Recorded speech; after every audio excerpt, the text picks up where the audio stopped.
মাধ্যমিক online guide চ্যানেলে তোমাদের স্বাগতম। আজকে আমরা নতুন একটা জিনিস নিয়ে চলে এসেছি। আমরা একটা প্রয়াস করছি কি না, যে টেস্ট পরীক্ষাগুলো চলছে পশ্চিমবঙ্গের বিভিন্ন জেলায় বিভিন্ন স্কুলের আমরা টেস্ট প্রশ্নগুলো সংগ্রহ করছি, যেগুলোতে ভালো টেস্ট প্রশ্ন সিলেকশন করা হয়েছে, যে প্রশ্নগুলো মাধ্যমিকে আসার মতো সেই প্রশ্নগুলো কিন্তু আমরা এই চ্যানেলে কিন্তু সলভ করে দেবো। এবং কিছু কিছু প্রশ্ন তোমরা হাই স্কুলের পাবে, কিছু কিছু কিন্তু হাই মাদ্রাসার পাবে। তবে হাই মাদ্রাসা বলে পিছু পা হবে না, কারণ তোমাদের যে মূল যে 7টা বিষয় সেই বিষয়গুলো কিন্তু সিলেবাস একই। তাই আজকে আমরা পেয়েছি বর্ধমানের একটা হাই মাদ্রাসার প্রশ্ন পেয়েছি। ওই স্কুলের কিন্তু যে শর্ট প্রশ্নগুলো রয়েছে সেগুলো আমরা আজকে সলভ করব। তো ভিডিওর শেষ পর্যন্ত কিন্তু তোমরা অবশ্যই জুড়ে থাকো। তাহলে আমরা প্রশ্নোত্তর আলোচনা পর্বে চলে এসেছি।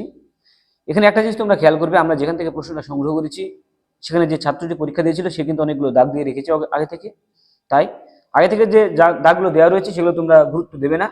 আমি যেগুলো বলবো বলার পরে যে দাগগুলো দেবো সেগুলোই কিন্তু তোমরা মাথায় রাখবে। তাহলে দেখো প্রথম প্রশ্ন কি বলেছে, কোনটি জীবাশ্ম জ্বালানি নয়?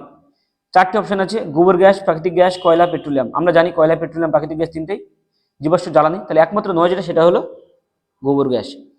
এবার বলেছে একটা অঙ্ক দিয়েছে সুন্দর, একটি গ্যাসের বাষ্প ঘনত্ব 32, ওর আণবিক ওজন বা আণবিক ভর কত হবে? আমরা কি জানি m সমান 2d একটা সূত্র রয়েছে। তাহলে এখানে ডি মানে বাষ্প ঘনত্ব, তাহলে এখানে ডি সমান 32, তাহলে 32কে 2 দিয়ে গুণ করলে কত পাবো? 64। তাহলে উত্তর হবে 2 এর ডি, 64।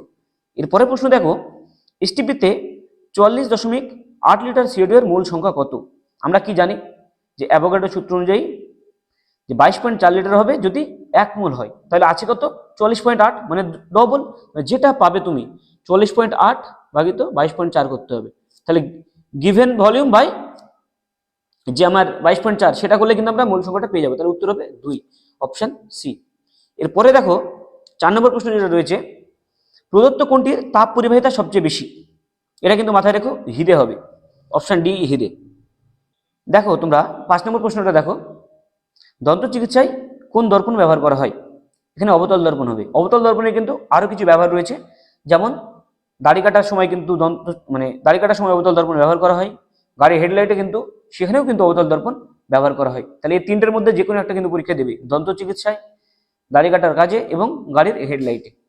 এরপরে দেখো 6 নম্বর প্রশ্ন আছে যেটা, একটি অবতল দর্পণের বক্রতা ব্যাসার্ধ 20 সেমি, ওটা হবে বক্রতা ব্যাসার্ধ। বক্রতা ব্যাসার্ধ 20 সেমি হলে দর্পণের ফোকাস কত হবে? আমরা একটা সূত্র জানি যে এফ সমান r/2। তাহলে এখানে r সমান 20 সেমি বলেছে, তাহলে 2 দিয়ে ভাগ করলে 10 সেমি, অপশন সি উত্তর হবে। এবার 7এর প্রশ্নটা দেখো, আন্তর্জাতিক নিয়ম অনুসারে লাইভ তারের রং কি? এখানে কিন্তু শুধু লাইভ তার দিতে পারে না, লাইভ দিতে পারে, আর্থিংও দিতে পারে, বা নিউট্রাল তার, যে কোনো একটা কিন্তু দিতে পারে। তিনটে তোমাদের মাথায় রাখতে হবে। সেটা লাইভ তারের হবে বাদামি, যে নিউট্রাল তার হবে হালকা নীল, এবং আর্থিং এর কিন্তু সবুজ কিংবা হলুদ। তাহলে এখানে আছে কি? এখানে আছে লাইভ তার, তাহলে লাইভ তার এখানে অপশন আছে বাদামি, তাহলে এখানে উত্তর হবে বাদামি, 7এর এ। এবার 8এর বলেছে পরিবাহিতাঙ্কের একক কোনটি? এখানে option A Md per metre আছে, এটাই হবে। তুমি মো পার মিটারও বলতে পারো বা সিমেন্স পার মিটারও বলতে পারো, অপশন এ, অপশন এ ঠিক আছে। এবার 9এর কি আছে, আলফা কণায় উপস্থিত কটা কণা থাকে? প্রথমত আলফা কণা মানে কি? আলফা কণা মানে আমি জানি হিলিয়াম 2+, হিলিয়াম 2+। এবার দুটো প্রোটন থাকে হিলিয়ামে আর দুটো নিউট্রন থাকে। আর যে দুটো প্রোটন থাকে আর দুটো যে ইলেকট্রন থাকে, ইলেকট্রন দুটো কিন্তু বেরিয়ে যায়, বেরিয়ে গিয়ে যে আয়নটা হবে হিলিয়াম 2+, ওটা কিন্তু অ্যাকচুয়ালি আলফা কণার সমতুল্য। তাহলে এখানে দুটো প্রোটন এবং দুটো নিউট্রন কণা থাকে, তাহলে 9এর অপশন সি। এবার 10এর দেখো, দীর্ঘ পর্যায় সারণীর চতুর্থ পর্যায়ে কতগুলো মৌলিক পদার্থ আছে বা মৌল আছে? এখানে কিন্তু 18টা হচ্ছে। কোথা থেকে? তোমার 19 থেকে কিন্তু 36 পর্যন্ত পুরো একটা লম্বা দেখবা যে 4 নম্বর পর্যায়ে সেটা আছে। তাহলে 19 কি? পটাশিয়াম। 19 থেকে 36 হচ্ছে ক্রিপ্টন পর্যন্ত আছে। তাহলে তোমার 36 থেকে 19 যদি উল্টো দিকে ভাবো, বা 19 থেকে 36 টোটাল কিন্তু 18টা মৌল আছে। তাহলে অপশন ডি 10-এর। এবার 11 দেখো, প্রদত্ত কোনটি আয়নীয় যৌগ? আয়নীয় যৌগ হওয়ার প্রথম শর্ত কি? একটা ধাতু থাকতে হবে। তাহলে এখানে কিন্তু একমাত্র ধাতু আছে ম্যাগনেসিয়াম, আর ক্লোরিন আছে, তাহলে magnesium chloride MgCl2, option C. 12টা কি আছে, গলিত যে NaCl আছে এর তড়িৎ বিশ্লেষণে অ্যানোডে কি উৎপন্ন হয়? এটা মাথায় রাখবে, অ্যানোডে অ্যানায়ন যাবে, ক্যাথোডে ক্যাটায়ন যাবে। তাহলে এখানে অ্যানোয়ন কি? NaCl এর Cl-। তাহলে যখনই ক্লোরিনের যে আয়ন যাচ্ছে তার মানে ওখানে ক্লোরিন গ্যাসটা উৎপন্ন হবে, তাহলে অ্যানোডে হবে কি? Chlorine gas, 12 option B. এবার 13 একটা প্রশ্ন আছে, ভালো প্রশ্ন, নাইট্রোলিম কি? বা নাইট্রোলিয়াম অ্যাকচুয়ালি কিভাবে প্রস্তুত করে সেটা তোমাদের আগে মাথায় রাখতে হবে। আমরা যে CaC2 বা ক্যালসিয়াম কার্বাইড তার সঙ্গে যে নাইট্রোজেনের বিক্রিয়া ঘটায়, সেক্ষেত্রে কিন্তু CaCN2 বা ক্যালসিয়াম সায়ানামাইড এবং কার্বন যেটা আছে, কার্বন মানে এখানে গ্রাফাইট তৈরি হয়। তাহলে এখানে কিন্তু অপশন বিটা হবে আমাদের সঠিক উত্তর, নাইট্রোলিয়াম CaCN2 প্লাস সি। এবার 14 নম্বর কি বলেছে, হিমাটাইট কোন ধাতুর আকরিক। তাহলে হিমাটাইটের সংকেত কি, Fe2O3। তাহলে সেখানে কি পাওয়া যাবে, লোহা পাওয়া যাবে। 14 অপশন সি। 15টা দেখো কোনটা, সম্পৃক্ত হাইড্রোকার্বন। তাই সম্পৃক্ত হাইড্রোকার্বন কাকে বলে সেটা প্রথমে জানতে হবে। কার্বনের সঙ্গে কার্বনের যদি কোনো রকম ডবল বন্ধন বা ট্রিপল বন্ধন না থাকে, সবগুলো যদি সিঙ্গেল বন্ধন থাকে, সেটাকে আমরা বলবো সম্পৃক্ত হাইড্রোকার্বন। তাহলে এখানে যেটা অ্যালকেনগুলো সাধারণত সম্পৃক্ত হাইড্রোকার্বন হয়। তাহলে এখানে কিন্তু একটা অ্যালকেন রয়েছে, সেটা হলো C2H6। তাহলে অপশন ডি, 15 ডি উত্তর হবে। তাহলে দেখো এবার যে অতি সংক্ষিপ্ত উত্তরধর্মী যে প্রশ্নের বিভাগ রয়েছে সেগুলো আমরা চালু করছি। এখানে প্রথম প্রশ্ন রয়েছে, সিজিএস পদ্ধতিতে চাপের একক কি, 9/সেমি স্কোয়ার। তারপরে কত ডিগ্রি সেলসিয়াস তাপমাত্রাকে পরম শূন্য বলা হয়, এটা হবে -273 ডিগ্রি সেলসিয়াস, এবং কেলভিন স্কেলে কিন্তু এটা 0 কেলভিন। তাহলে দেখো আমাদের পরের প্রশ্ন রয়েছে, কোন লেন্সকে অভিসারী লেন্স বলা হয়, উত্তর লেন্স হবে। তড়িতাধানের এসআই একক কি, কুলম। বৈদ্যুতিক জেনারেটরে কোন শক্তি থেকে কোন তড়িৎ শক্তিতে রূপান্তরিত হয়, এটা হবে যান্ত্রিক শক্তি বা মেকানিক্যাল এনার্জি থেকে। এখানে একটা বিক্রিয়া দিয়েছে NaOH প্লাস H2S। তা কি কি উৎপন্ন করবে, এখানে কিন্তু সোডিয়াম সালফাইড এবং জল উৎপন্ন করে। এরপর রয়েছে সমযোজী যৌগগুলো সাধারণত কোন দ্রাবকে দ্রবীভূত হয়, এটা কিন্তু যে অধ্রুবীয় দ্রাবক যেগুলো, জল কিন্তু ধ্রুবীয়, তাহলে এটা হবে অধ্রুবীয় দ্রাবক। বেনজিন বা ক্লোরোফর্ম এগুলো কিন্তু অধ্রুবীয় দ্রাবক। এরপরে ট্রু ফলস আছে কিছু, সত্য মিথ্যা। এখানে প্রথম যেটা রয়েছে, দেখো বায়োফুয়েলের একটি উদাহরণ হলো গ্যাসোলিন, এটা কিন্তু হবে না, গ্যাসোলিন কিন্তু বায়োফুয়েল না, তাহলে এটা মিথ্যা। তীব্রতম বিজারক ধাতু হলো লিথিয়াম, অবশ্যই এটা ঠিক আছে, কারণ উপর থেকে যখন আমরা নিচে নামি পর্যায় সারণীর বিজারণ ক্ষমতা কিন্তু কমে যায়, তাহলে সর্বোচ্চ, আবার ডান দিক থেকে বাম দিকে গেলে কিন্তু বাড়ে, তাহলে বাম দিকে যে সবার উপরে থাকবে যে ধাতু, সেটা কিন্তু সবচেয়ে তীব্র বিজারক হবে, তাহলে এখানে কিন্তু লিথিয়াম হবে, সত্য। এরপরে রয়েছে তামা ইনভার এবং লোহার মধ্যে লোহার প্রসারণ গুণাঙ্ক সর্বনিম্ন, এটা কিন্তু ভুল, কারণ এখানে সব থেকে কম হবে ইনভারের, কারণ ইনভার খুব কম পরিমাণ কিন্তু ওর দৈর্ঘ্য পরিবর্তন ঘটায়, তাহলে ইনভারের সবচেয়ে কম, তারপরে কম লোহা, তারপরে কিন্তু তামা। এখানে সবচেয়ে বেশি হবে তামার এবং সবচেয়ে কম হবে ইনভারের, তাহলে এটা কিন্তু ভুল আছে।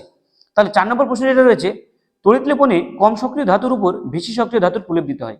আমরা কি চাইবো, অ্যাকচুয়ালি যেটা সক্রিয় ধাতু তাকে রক্ষা করার জন্যই তো আমরা কম সক্রিয় ধাতুর প্রলেপ দিই, তাহলে এটা ভুল হচ্ছে, তাহলে ফলস। এরপরে রয়েছে ইথিলিন অণুতে ত্রিবন্ধন থাকে, এটা কিন্তু পুরো ভুল। ইথিলিন মানে কি, C2H4, তাহলে এখানে কিন্তু ডবল বন্ধন থাকে, ত্রিবন্ধন থাকে না, এটা ফলস। এরপরে দিয়েছে ইথিলিন লাল বর্ণের ব্রোমিন জলকে বর্ণহীন করে, হ্যাঁ এটা ঠিক বলেছি। লাল বর্ণের যে ব্রোমিন জল আছে সেখানে কিন্তু ইথিলিন যদি দিই আমরা, এখানে টেট্রাব্রোমো ইথেন তৈরি করে এবং সেটা বর্ণহীন হয়। এরপরে একটা আমাদের দেখো স্তম্ভ মেলানো আছে বাম দিক থেকে ডান দিকে, তাহলে এখানে সর্বাধিক তড়িৎ ঋণাত্মক মৌল, এটা কি হবে, ফ্লোরিন। জল একটি কিরকম যৌগ, তড়িৎযোজী সমযোজী হবে, তাহলে অপশন সি। এরপরে রয়েছে স্পর্শ পদ্ধতি, আমরা জানি স্পর্শ পদ্ধতিতে আমরা সালফিউরিক অ্যাসিড তৈরি করি, তাহলে তিনেরটা হবে ই, অর্থাৎ H2SO4। এরপরে রয়েছে মিথানোইক অ্যাসিডের সংকেত, তাহলে মিথানোইক অ্যাসিডের সংকেত কি, যেটা আমরা ফর্মিক অ্যাসিড বলি বা HCOH, ওটাই কিন্তু মিথানিক অ্যাসিডের সংকেত, তাহলে বি হবে 4-এরটা।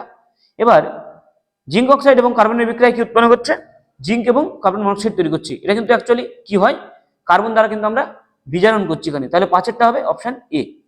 তাহলে তোমরা যে অতি সংক্ষিপ্ত এবং এমসিকিউ সেটা তোমরা দেখলে, এরপরে কিন্তু সম্পূর্ণ প্রশ্নটা তোমরা দেখো, খুব ভালো কিন্তু প্রশ্ন সেট করা হয়েছে, তাই আমরা এইটা সবার প্রথমে আনার চেষ্টা করেছি এবং প্রথমে ভিডিও দিচ্ছি, তাই প্রশ্নগুলো কিন্তু খেয়াল করো, প্রত্যেকটা প্রশ্ন কিন্তু খুব গুরুত্বপূর্ণ। এবার দেখো 1 নম্বর যে প্রশ্নগুলো রয়েছে, খুব ভালো প্রশ্ন, ইম্পর্টেন্ট কিছু প্রশ্ন রয়েছে। তেজস্ক্রিয়তা থেকে একটা ভালো প্রশ্ন এসেছে এখানে। ন্যাশনাল বিকারক একটা খুব গুরুত্বপূর্ণ একটা প্রশ্ন, ন্যাশনাল বিকারক থেকে প্রশ্ন আসার চান্স তোমাদের প্রবলভাবে আমি দেখতে পাচ্ছি, সামনে পরীক্ষা তোমাদের আসবে। এরপরে তোমাদের সংক্ষিপ্ত যে উত্তরধর্মী প্রশ্ন রয়েছে সেগুলো আমি দেখাচ্ছি, যদি কোনো রকম সমস্যা থাকে আমাদেরকে জানাবে কমেন্ট বক্সে, আমরা কিন্তু অবশ্যই সেটা উত্তর দেওয়ার চেষ্টা করব এবং দেব, তোমাদের জন্য আমরা আছি। তাহলে এখানে ভালো ভালো কিছু প্রশ্ন আছে, তোমরা দেখে নাও। ওহমের সূত্র কিন্তু খুব সুন্দর একটা প্রশ্ন, ফিউজ তারের বৈশিষ্ট্য। এবার দেখো এখানে কি, ওহমের সূত্র খুব একটা গুরুত্বপূর্ণ প্রশ্ন এখানে। আর ফিউজ তারের বৈশিষ্ট্য, তোমাদের 2 নম্বরের কিন্তু প্রশ্ন ধরে নাও, মাধ্যমিক 2025 সালে চলে এসেছে ফিউজ তারের বৈশিষ্ট্য। প্রশ্নগুলো পরপর দেখো, কিছু গুরুত্বপূর্ণ আরো প্রশ্ন রয়েছে।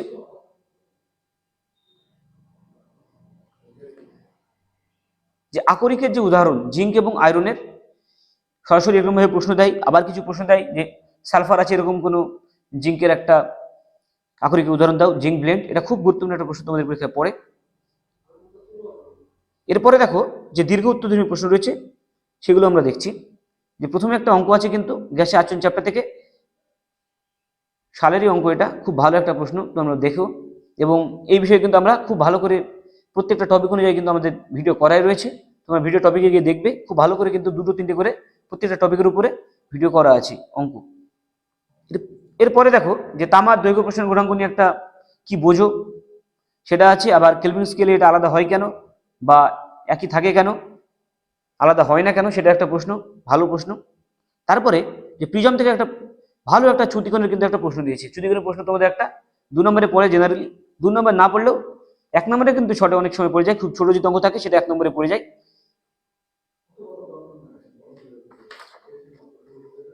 তাহলে এবার তোমরা প্রশ্নগুলো দেখে নাও।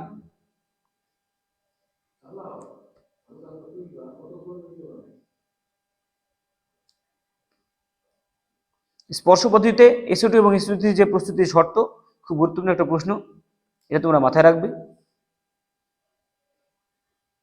এরপরে যে এ থেকে সি পর্যন্ত যে শনাক্তকরণের যে এটা আছে, প্রশ্নটা রয়েছে, সেটা কিন্তু বেশ ভালো প্রশ্ন, সেটা পড়েছে, তোমরা প্রশ্নটাও দেখে নাও। এবার লাস্ট প্রশ্ন যেটা ইথিলিনের দুটো ব্যবহার, এটা কিন্তু খুব একটা ভালো প্রশ্ন, এটাও তোমরা দেখে নিও। তাহলে আমাদের প্রশ্নোত্তর পর্ব শেষ হলো। ভিডিওটা কেমন লাগলো তোমরা কমেন্ট বক্সে জানাও। যদি ভালো লেগে থাকে ভিডিওটা লাইক করো, চ্যানেলটা সাবস্ক্রাইব করো এবং বন্ধুদের মধ্যে চ্যানেলটা ছড়িয়ে দাও। সামনে মাধ্যমিক পরীক্ষা, তাই মাথায় রেখে তোমাদের জন্যই কিন্তু আমরা চ্যানেলটা খুলেছি। তাই তোমাদের ভালোর জন্য বলছি, চ্যানেলটাকে কিন্তু ছেড়ো না। 13ই ফেব্রুয়ারি তোমাদের লাস্ট দিন, 14ই ফেব্রুয়ারি থেকে তোমাদের পরীক্ষা, শেষ দিন পর্যন্ত আমরা তোমাদের সঙ্গে আছি। তোমরা চ্যানেলটাকে ফলো করো, তোমাদের মাধ্যমিকের নাম্বার পাওয়ানোর দায়িত্ব কিন্তু আমাদের, তোমরা খালি আমাদের সঙ্গ দাও। তাহলে আজকে এখানে আপাতত শেষ করছি, দেখা হচ্ছে নতুন কোনো ভিডিওতে।